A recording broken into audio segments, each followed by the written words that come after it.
નમસ્તે મિત્રો, મેં તમને એક મારી રખેલી રચના છે એ સંભળાવીશ આજે।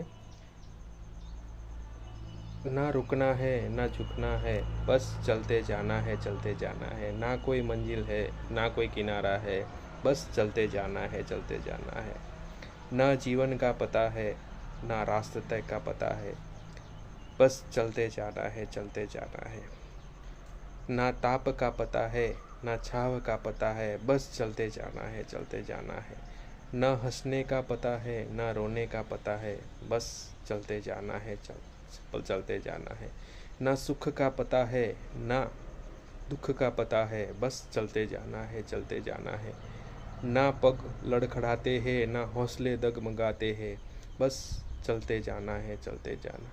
ना हिमालय झुकता है ना समुंदर झुकाता है, बस चलते जाना है चलते जाना है। आ एक एवी रचना है जेने 2017 में मैं लखी थी। અને બીજું એક વાક્ય સંભળાઈશ। कुछ करना जरूरी नहीं है, कुछ क्यों करना है ये जरूरी है। नमस्ते, जय माता जी, जय किसान।